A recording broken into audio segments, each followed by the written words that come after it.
Ena mana, ena reo, ena iwi, e ro rangatira ma, no mai hare mai, piki mai, whakatau mai, me ino I tatou karakia timatanga. Nā mihi o te rā, ki te whānau e hui hui nei, kia tau te rangimaria, kia whakatapua tatou, me nā mei, e whakapono ana tatou, humie, huie, takie.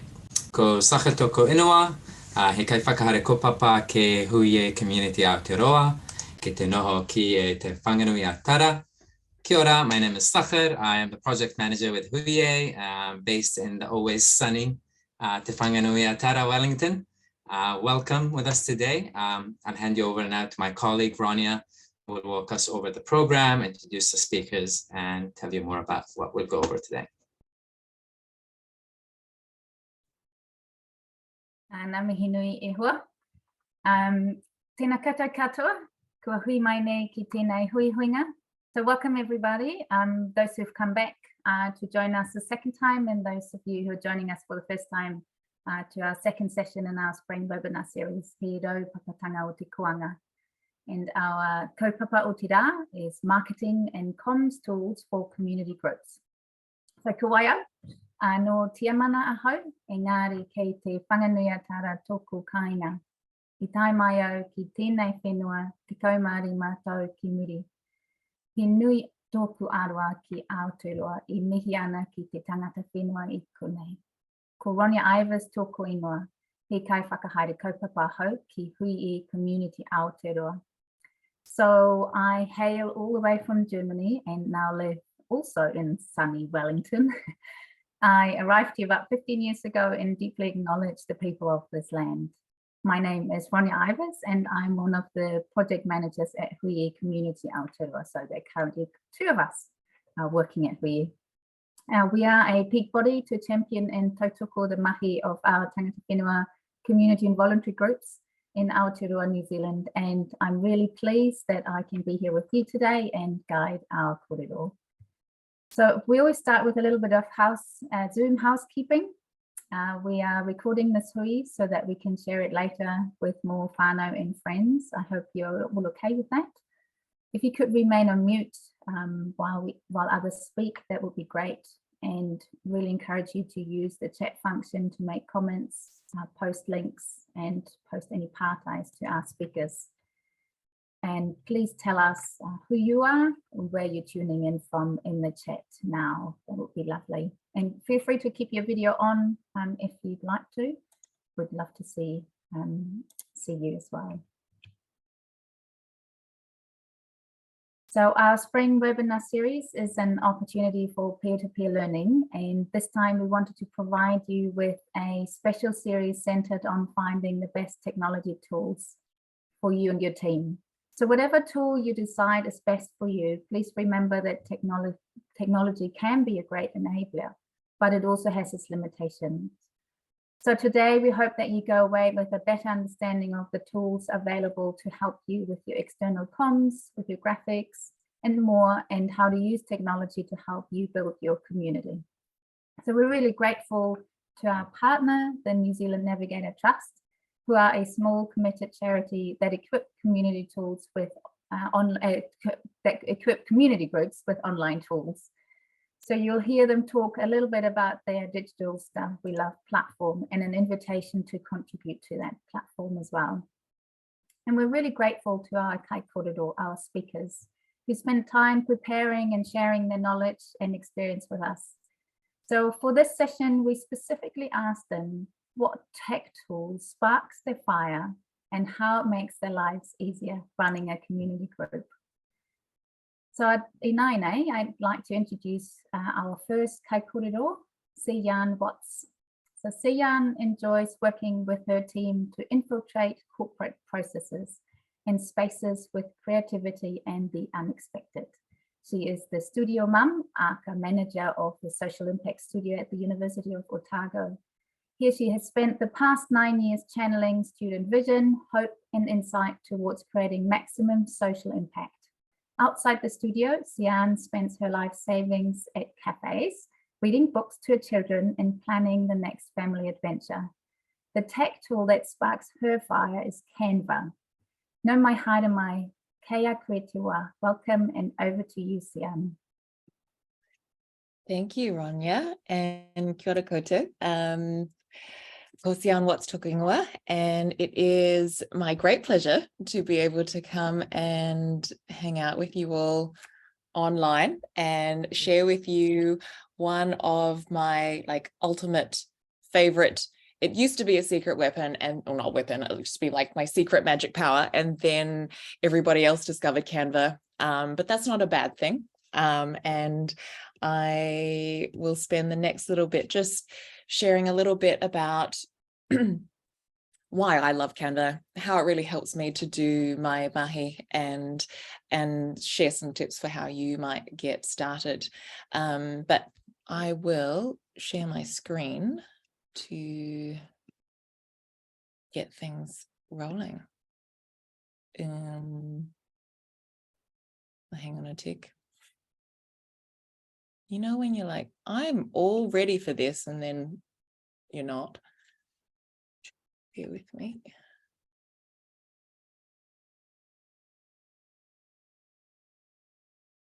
So of course, it would make sense for me to create my presentation on Canva to share with you, why it is my favorite tech tool. So it is Canva, and Canva, aside from being one letter short of canvas, is, I think, one of the most influential tech tools that I've been able to use in my work. And I wanted to, I guess, start off by giving you a little bit of context as to the space that I work within. So I am based down at the University of Otago in sunny Dunedin, and we are part of the Student Services Division, where our mahi is around centering student-driven change through volunteering and leadership. So the university, of course, it's a large institution. It is not a small not-for-profit. So I just wanted to give you that context to help you understand, I guess, what I can and can't do within this kind of environment. And when you are in a university context,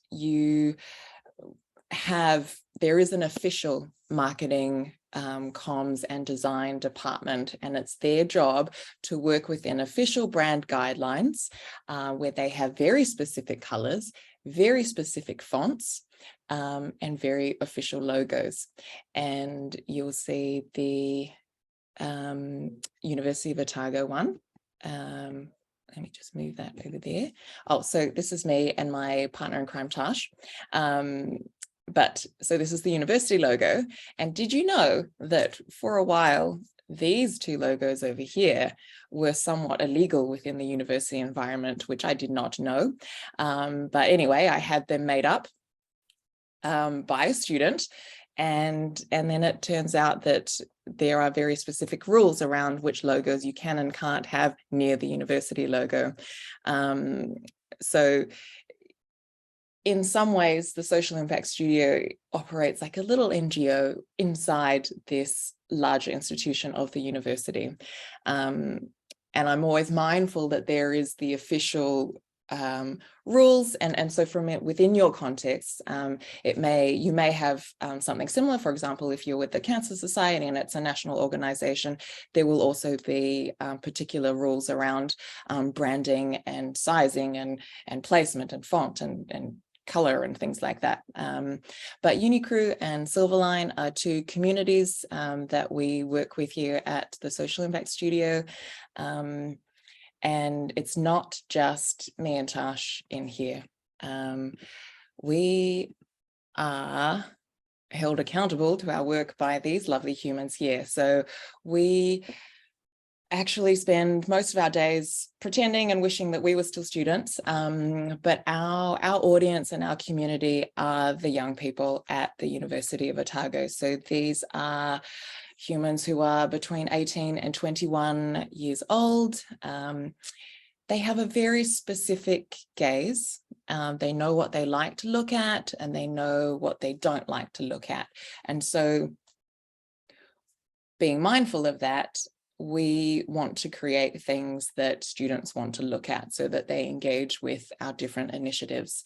But you can see here in the image, there's so much diversity within the student cohort as well, which there's the student gaze, but then there are so many different types of gazes within that. So sometimes we do have a difficult job of trying to figure out what's going to work and knowing that there's no one size fits all.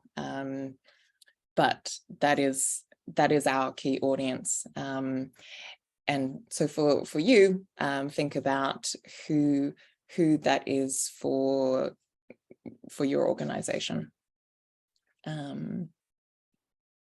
This was life before Canva, Microsoft Word, the whole Microsoft suite. And I'm sure some of you can really relate to some of the challenges of trying to do anything creative on Microsoft Word, and you insert an image and you think, oh, I'd like for it to go here. And so you right click and you're like, I don't know what any of these images mean, but I'll click on one and see what happens. And it doesn't do what you thought it was going to do. And you try to move it and it breaks, and see you later. And I always found it incredibly frustrating. And you also have to start from scratch half the time. You get this nice white page and then you have to figure it all out yourself. If you're lucky, you might have an idea, and you might get lucky with your word art, but in general, there's a big gap between this white page and maybe what creative image that you have. And so this is life before Canva. Mind you, Microsoft Word still has its place, but I don't actually spend that much time there. And so aesthetics matter is something that I've just held in my mind for as long as I can remember when I have come into this space. Like, I know that I don't like looking at stuff that isn't visually pleasing to my eye. So why would I create something that other people wouldn't enjoy looking at? It doesn't matter if it's a report or a presentation, or a postcard. Like, aesthetics do affect how people engage with your work. And for us, when we work with students, we really want the aesthetics to reflect the energy and the vibe of what we're offering. Or we want our aesthetics to reflect who we are. So aesthetics really matter to us in our work. Everybody surely has had to endure a really horrifically boring PowerPoint presentation, right? White screen, way too much text on there, very hard to engage. And chances are whoever's presenting is reading the words from the PowerPoint. And I have like the Homer eyes where I'm looking, but I'm not paying attention. And it doesn't have to be like that. So coming back to aesthetics matter, if you consider from our perspective, we host a lot of events, and our imagery is the first part of our invitation for students to join whatever it is that we're putting out there. It might be a volunteer trip, it might be a wellbeing festival, it might be a workshop on anti-racism, but it is an incredibly important part of our initial invitation for somebody to know what they're getting themselves into. And whether or not they identify with that will sometimes rest on the first image that's put out there, alongside the language that goes with the visual invitation. And it's maybe not something that is often attributed to imagery and aesthetics, but we do, in our space here at the Social Impact Studio with students, really do consider it within the context of the invitation that we're extending to students, and just thinking differently about it. And we want that first invitation to be as welcoming and unlock all those cues for that student that this is something for me. Oh, I want to learn a little bit more. And so I'd like to take you back in time to the 5th of July, 2014 at 7:15. My partner must have been away for me to be online looking at stuff like this. And I first signed up to Canva when it was still in beta mode and nobody knew about it. And I thought, ooh, this looks fun. And after this point in time, my work life became way better looking.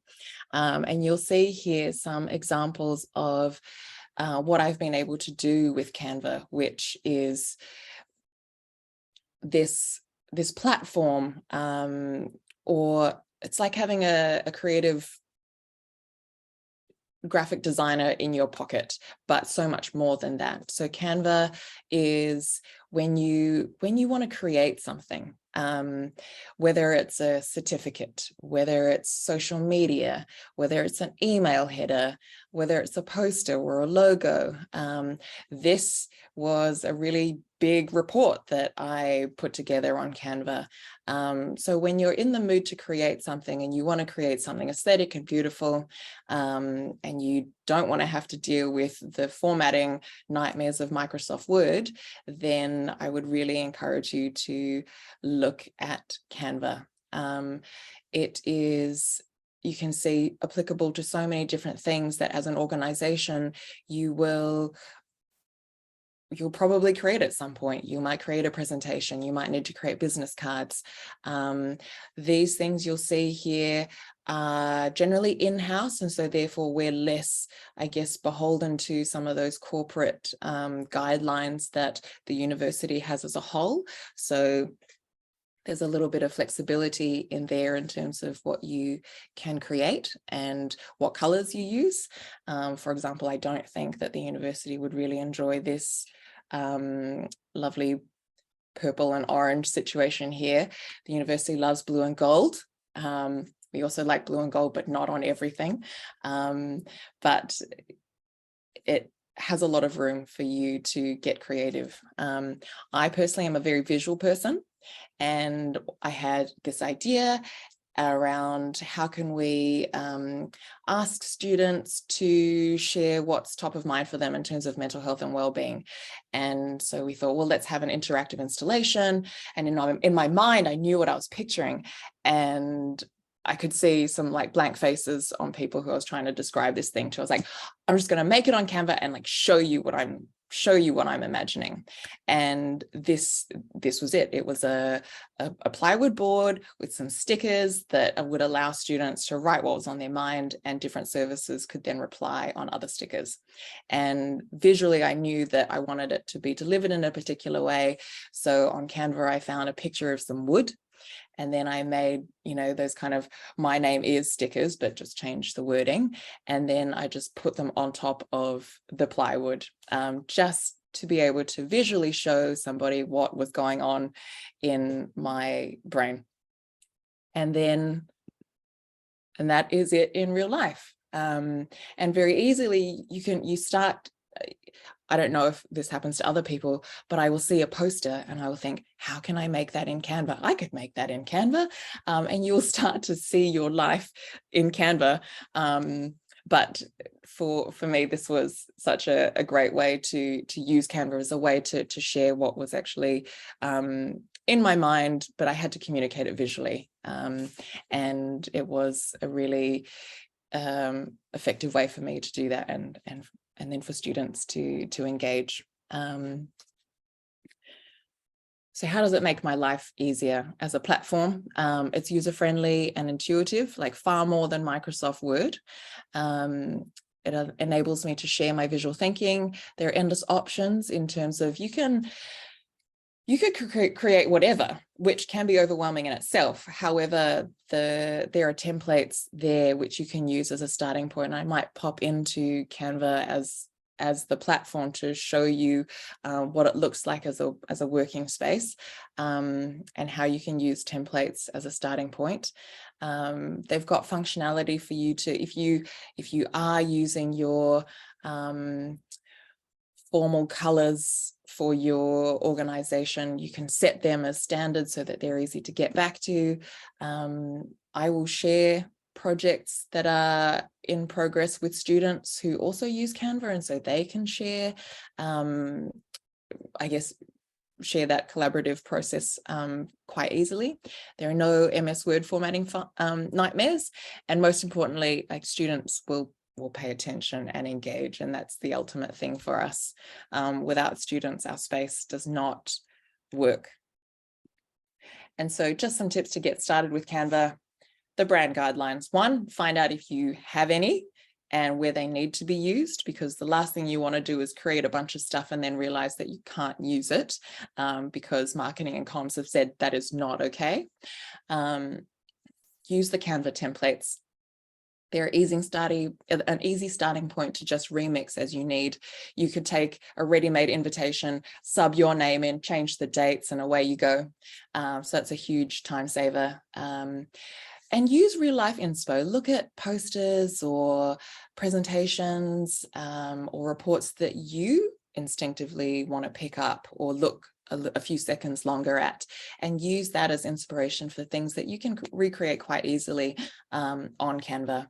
And to start simple. Sometimes less is more, and it's okay to start there. And it's free for nonprofits, which is a big heck yes for me. But while we have a little bit of extra time, Ronya, is it okay if I go into the actual platform? Yes? Okay. Yes, please go. Cool. So this is what it looks like when you sign in. And say you've got an event coming up and you want to make a poster. Well, you could actually type poster and you can create a school poster. What does that look like? And so they'll actually come up with a whole bunch of different things that have already been pre-made, and you can change it. So let's go into this one. And you can just change it. I might say class of 2022. And this is Summerhill High School. We don't look like that. So you can upload your own photos here and say, we look more like this. And so this is a frame. You can just sub your photos in. You can upload your own photos. And so you can see this is what we've done. We want to use our own imagery. What else do we have? And don't like green. Your institution says you must use blue. So you easily change it. And then someone says, why don't we make that into a social media post? So you're like, no worries, I got you. So you go on to resize and you would like to create a Facebook post. And I want to make it a square one because why not? And so now you can copy and resize. And when you are ready to go, so it resizes it into a square. And when you want to download it, you have the choice to use different formats. But you can see how easy it is to just take a template and work from it. Some of the more complex documents, if you wanted to create a report, they have templates on there as well. But there's actually so much more to Canva if you want to explore. You can create videos, you can create really simple websites that for some people creating a website seems absolutely out of one's reach. But if I share with you this one, this was an initiative that we created within our space called It's Not Awkward Bro. It's around male mental health, and I wanted to create something like a little capsule website to then show our funders what it looked like, what did they actually fund, and what does it look like. And so I created these slides, and I want to create a simple website that is just for scrolling, and so I can send them the link to this website and show them what it was that they helped us do. And so you can see there is so much. You can just create a feedback form, or you could go as far as making a really, really, really easy website. It's essentially taking your PowerPoint slides, but scrolling them.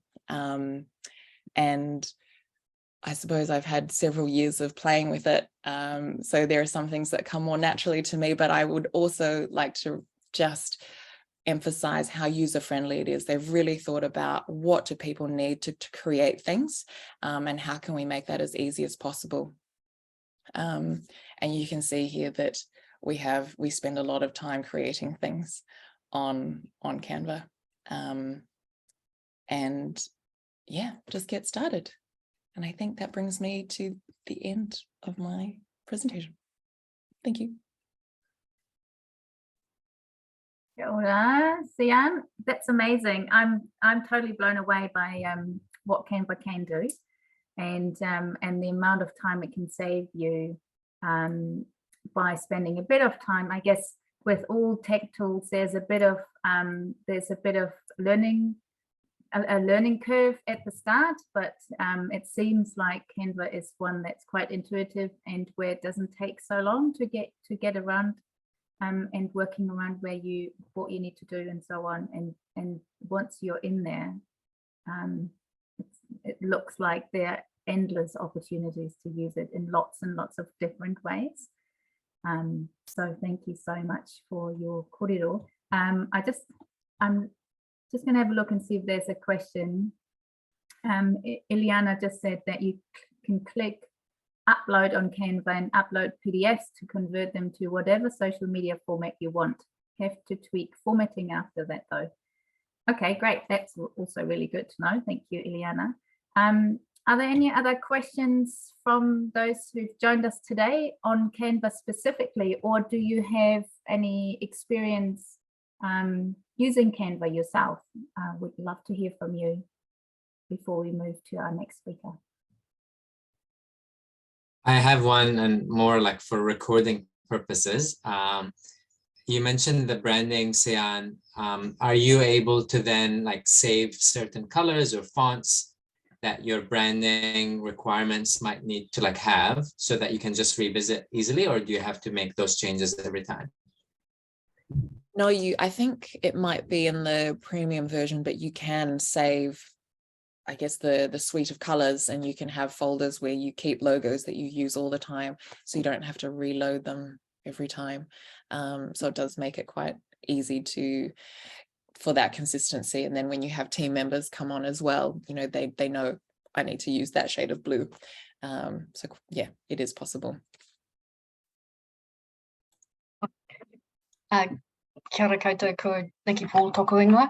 I work part-time at DAPANZ, the Addiction Practitioners Association of New Zealand. I do comms for them, and I also do a bit of comms volunteering and other paid work for other community and social sector organisations. I've used Canva for a while now too, and you can, when you get the not-for-profit free version, you actually get Canva Pro, which allows you to create a brand section, so you can load all your fonts, all your logos, everything that you want in a specific brand space. So then when you share it with your team, which is the other benefit of Canva Pro, you can have more than one seat.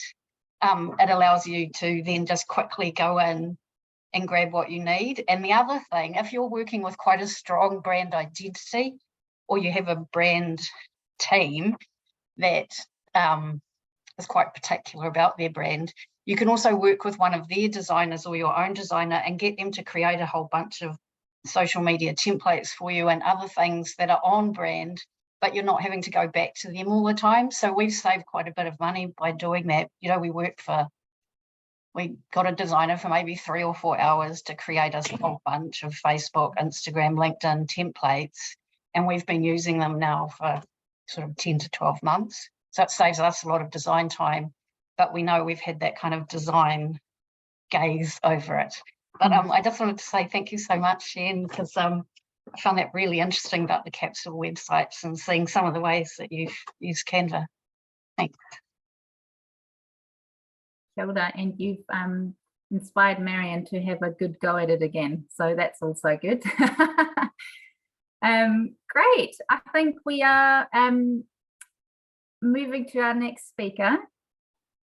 So, but before that, I just wanted to mihi to you, Sze-En, for your time and your kōrero with us today. So, ngā mihi nui ki a koe e hoa.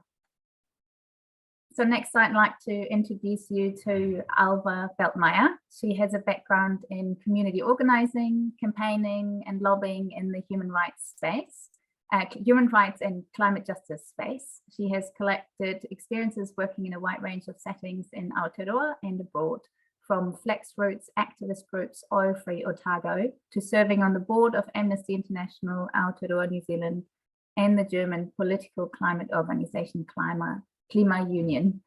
Since 2021, Alva works for the climate justice NGO 350 Aotearoa as executive director. She is passionate about supporting people to campaign for change in the communities, and she will talk to us about a tool called Action Network today. No mai haere mai ki a koe, kei a koe te wā. Alva, over to you. Kia ora koutou. Lovely to be here with you today, and thank you again so much to Hoye Aotearoa for putting together this event. I think it's such a great platform to share about tools and learn about different tools. And thank you so much, Sze-En, for your presentation. Canva indeed is one of the tools we use as well. Probably my favorite one, but you were already talking to it and you did it in such a brilliant way. So I took my second favorite one, Action Network, and hope that I can share some useful insights with you on that today. I thought I'd give a quick overview of our organisation 350 Aotearoa, because I think that really sets, how we use this tool and how it might or might not be useful for your organisation and your rupu as well. So 350 Aotearoa is the New Zealand arm of the international climate movement 350.org, which aims to unite the world around climate change solutions. Our mission is to strengthen and grow climate action in communities across Aotearoa. And we do that by coordinating campaigns, providing education and practical tools, such as Action Network and Canva, and supporting community leadership. And in the work that we do need a wide range of tools, and we need tools that are easy enough to navigate by volunteers, because we do have a very small staff team that runs the national office. Currently that's myself and a bunch of awesome contractors supporting work, but most of the people in our network are volunteers. So they have time constraints and they might not be particular experts in certain tech tools. So tools that are easy to navigate is our top priority. We also want tools for the work that we do that can mobilize and organize people. So mobilizing is getting lots of different people, activating them, getting them, for example, to sign a petition, and then organizing is the more individualized, customized. How do we connect one-on-one with people? How do we get them to really get into the work that we do? And finding tools that can offer both of those is really important for us. And more broadly, we need tools that can promote the work that we do, which is raising awareness about big fossil fuel companies polluting. Just yesterday, I sent out a big email to our supporters highlighting which banks are causing the climate crisis due to their fossil fuel investments. So tools that really allow us to actively send out emails and mass communication to a wide range of stakeholders. Before I get too much into it, I'll state before, Action Network is not actually the only marketing and comms tool that we use. There's a complicated reason for that. But Action Network is the tool that all of our volunteer groups are using. And that's the reason I wanted to talk about it, because it's a little bit simpler. So a bit of history. About 5 years ago or 6 years ago, our national mailing list, so the work that I mostly do at the national headquarter 350 Aotearoa, moved onto a slightly more advanced marketing and communication tool because the global movement moved to a new tool. It's a little bit more sophisticated, has got a couple of more functions. It's called Action Kit for anyone who's interested. But 350 Aotearoa is a distributed network. So that means we've got 5 to 6 local groups across the country with volunteers, and they still need a tool to organize in their local community and to actually do that autonomously of the work that we are doing, which I think is really important. So 350 Aotearoa is the national umbrella organisation and representative for the local groups. We've got staff, funding and resources that we then distribute to our local groups. And so part of that is providing them access to Action Network, upskilling them, providing trainings, making sure they can set up Action Network to really use it to do this work on the ground in their cities. So what is Action Network? Action Network is a progressive online organising platform, and anyone can become an organiser by creating a free account. That's what you'll love. With that account, organisers can publish actions to the public. So actions could be a petition to a politician. You can also create event RSVP forms for a big meeting or a protest that you're organising and holding. You can set up simple surveys to collect answers from your community. You even have some fundraising tools to collect money for an upcoming campaign or action. You can provide ticketed events and raise some funds through that. Or you can do a little bit more advanced actions, such as letter campaigns, where you're asking your supporters to contact a campaign target. So you might have like a letter template that people can customize, and that will then automatically be sent out to a local MP or a cabinet minister or whoever else you're trying to reach. Now, as these activists and supporters take action, so they might be signing your petition, filling out a form, etc., whatever you have published and provided, those activists are opted into your organiser's email or mobile list. And so this is using built-in mass mailing and mobile texting tool, which makes it really easy for you later to contact these people again when you're trying to invite them to your next event or to take the next action. So in short, Action Network includes everything that you need. That's what I say. Maybe others need some other functionalities to organize online, and using a software that is pretty similar to what, for example, the Obama campaign has used in 2008 and 2012.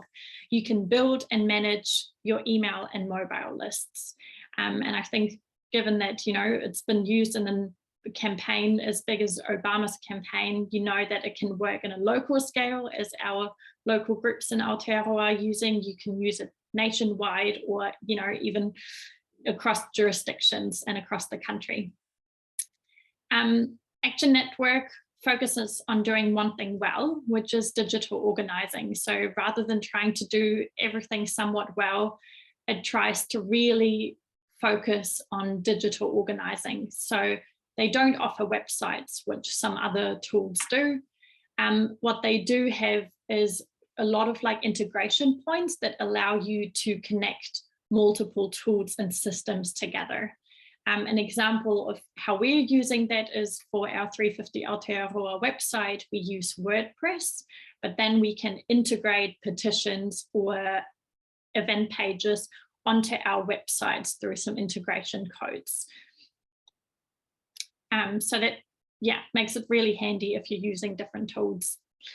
One of the things I really like about Action Network, and I guess how it's different from other tools such as MailChimp that a few of you may have heard from, is it is unlike for-profit toolset vendors, they are a mission-driven organisation. And that means that they are making their full-featured toolset available for free to individuals and small groups, something that, to my knowledge, a lot of the bigger vendors out there don't do. What I also really like about Action Network is that they are selective in terms of who can use it. They're an organisation with a mission to help progressives succeed in their campaigns. So Action Network is not open for any individual or organisation or political candidate, but they're actually selective in terms of who they support, because as they state, they're not interested in helping your opponents win. An example that I know has been in the media a few years ago is Nation Builder. That's a similar tool. I know at least one political party in New Zealand uses that. Nation Builder's mission, in contrast, is to serve everyone, including campaigns that are competing against each other.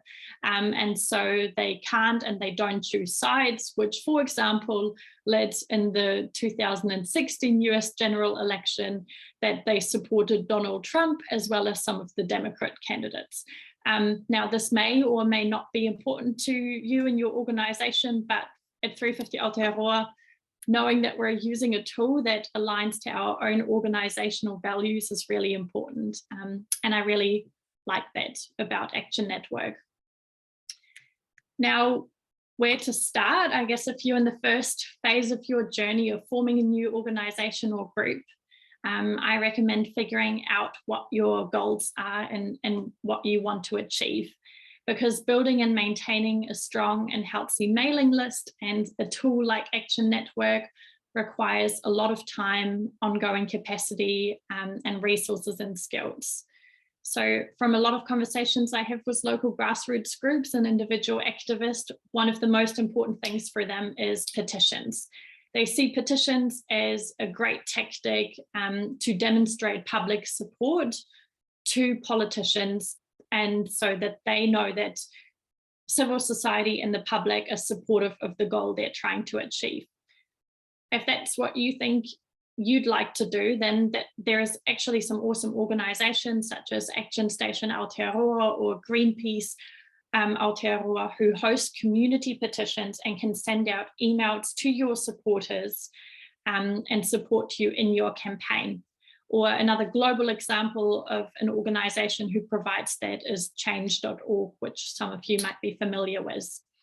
Now, Action Network comes in if you are wanting to go beyond just using petitions and you're interested in building a movement, you're interested in taking supporters on a journey with you, luring them in to climb the ladder of engagement, which is taking one action after another. The first thing they might sign a petition, and then you're trying to get them along to an event, and then maybe you're trying to get them to join your local group or something like that. So that's where you maybe want to invest in a tool like Action Network, where petitions aren't just public support demonstrators, but they're movement builders. And that's why I really recommend you to explore Action Network, because it allows you to own your own data. And you don't have to pay to get access to this information, to the contacts. And whenever and however you want to, you can contact your supporters and invite them to take action. And you have a lot more autonomy over the way you want to use it. At 350, the way we use it is we've got at least two, or we try to at least have 2 volunteers per local group who are trained to use this tool, which takes off the burden on an individual to maintain it. We can usually do like upskill people on how to use the basic functions of that tool within 1 hour. So it's not too complicated. And we, as 350, have like a bunch of guidelines and short videos and trainings that we provide, but there is also a lot of online training videos and guides for free by Action Network that you can access. I will be honest though, I have had volunteers tell me that this tool is way too complicated. So I would say that you need to have a certain level of curiosity and to master this new tech tool and be committed to really using it and building it. How are we doing for time? Is it worth going into the tool, or should I answer some questions first? Maybe we can answer some questions if there are any, and then jump in the tool if there's time. Cool. So if you have any questions, those in the room, or if you've used Action Network yourself, please feel free to share with us.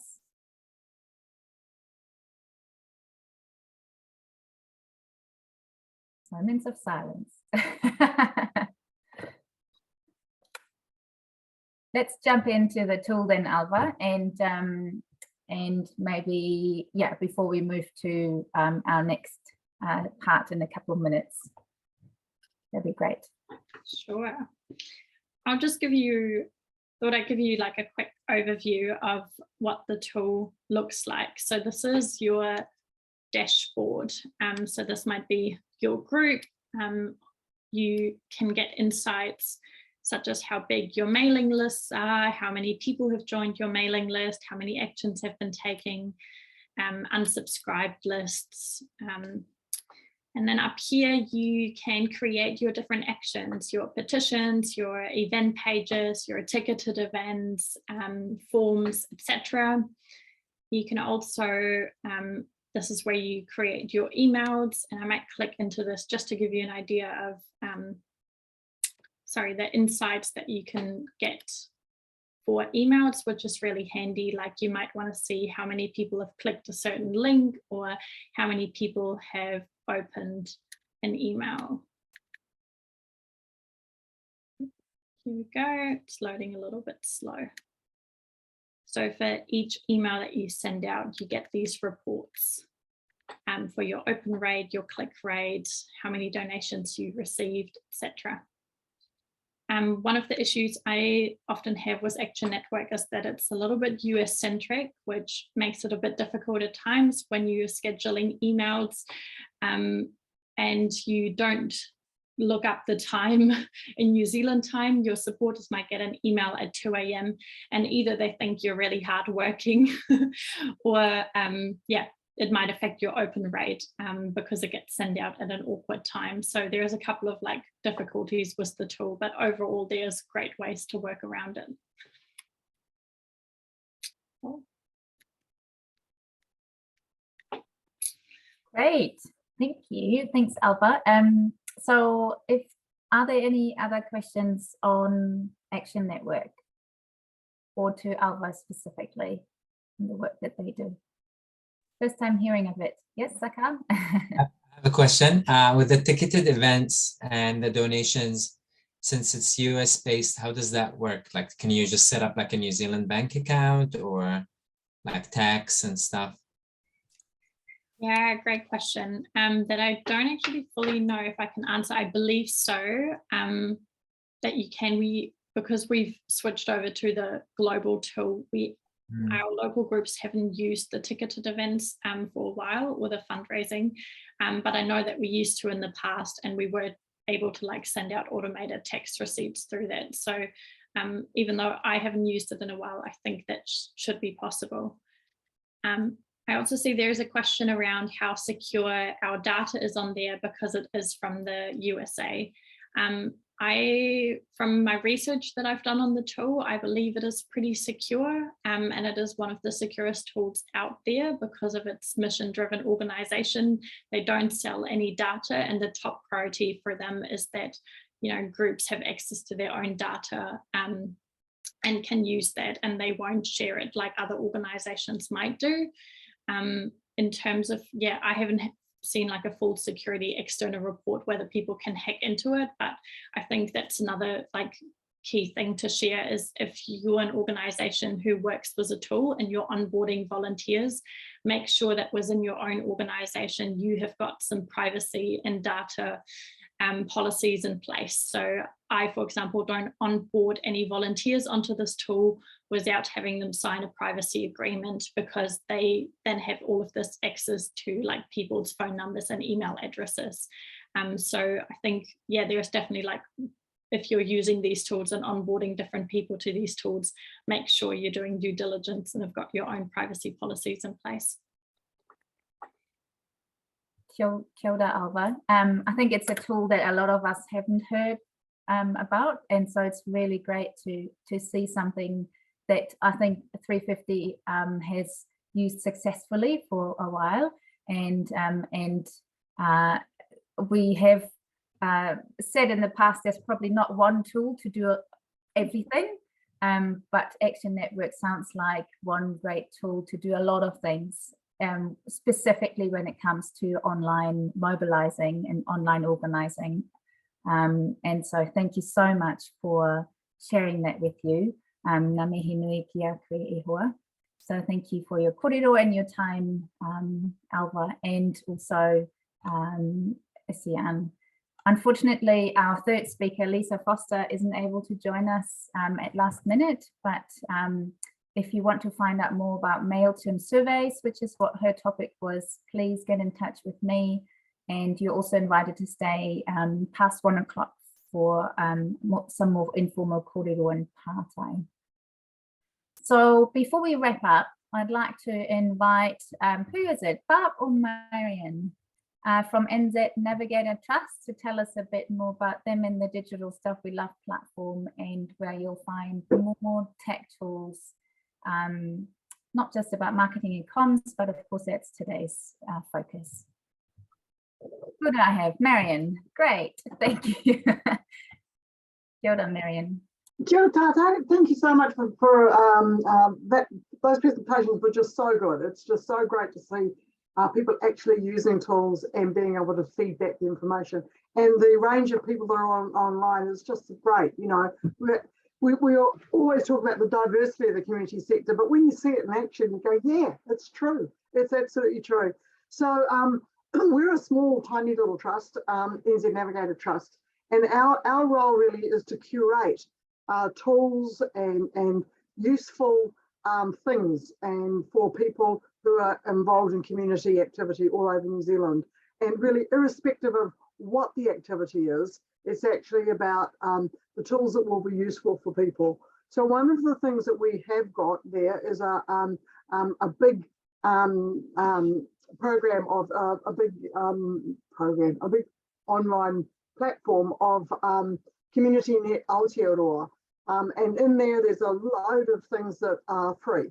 They all come from the government, or they come from community organisations, or they're free tools. And what we realised is actually there is an increasing amount of digital stuff that's coming through that isn't free. So we wanted to separate the two out. So we've now got this new platform, Digital Stuff We Love.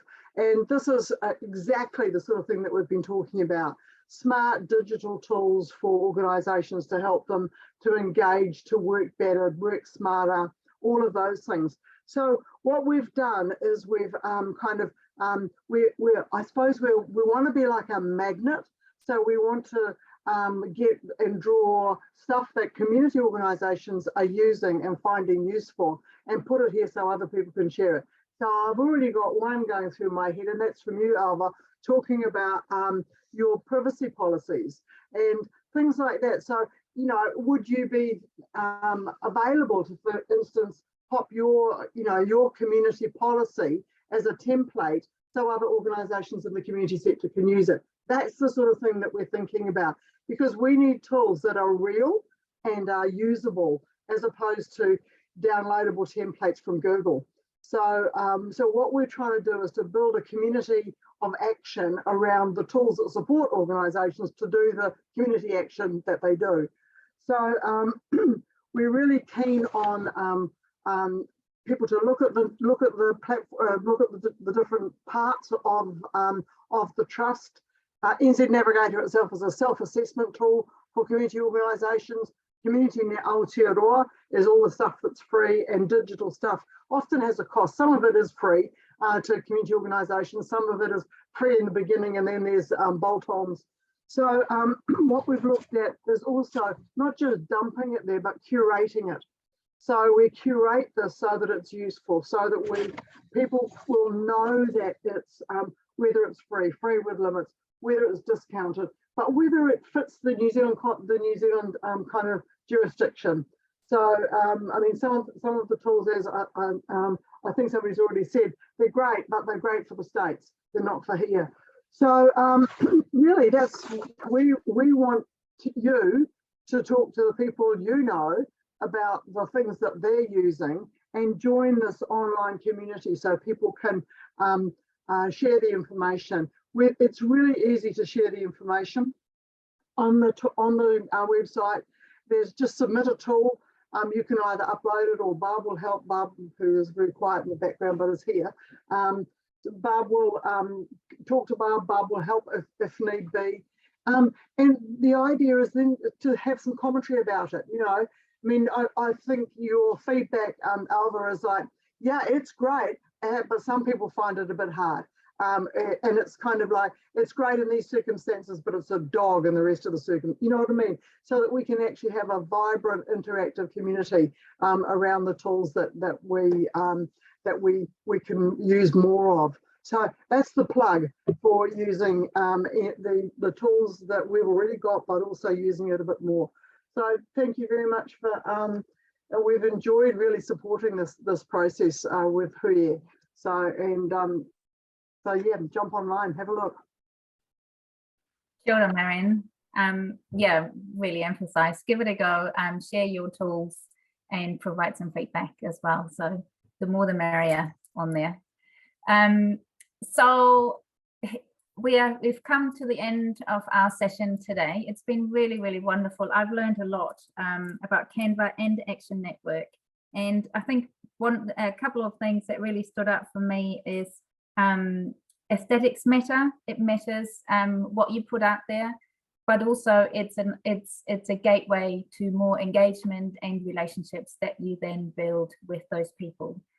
Also, the tools need to be easy to navigate, and again, an enabler to build local community and build a movement.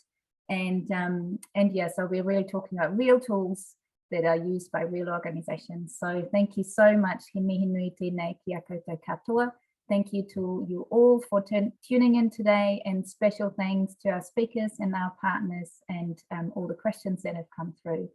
And if you found this useful, you're welcome to join us for the next 2 sessions on online meetings and events and team tools in November. And let me just share one more screen with you so that you can see that online as well. Right, where am I? Yeah. So here's a link to our events coming up in November. The Digital Stuff We Love link is there as well. And yeah, we invite you to also join our whānau to find out more about what we do and our upcoming events too. And Saka has posted a link, or will post a link into the chat, inviting you to provide some feedback about our session today. And I mentioned earlier, you're very welcome to stick around. We will stop the recording in a minute or so after our karakia, but we'll remain here for any more partai if you'd like to stay for a little bit longer. So on that note, I will hand over to Saka to close this, please. Kia ora, Ronya, and everyone, thank you. I've shared the link twice, so please take a minute. It's a very short survey, and it will help us in future webinars that we plan, but also to report well to our funders and to you all at the end of every year. So with that, we'll just end with a karakia. Kia whakairea te tapu, kia wātia ai te ara, kia tūruki whakataha ai, kia tūruki whakataha ai, huie taike.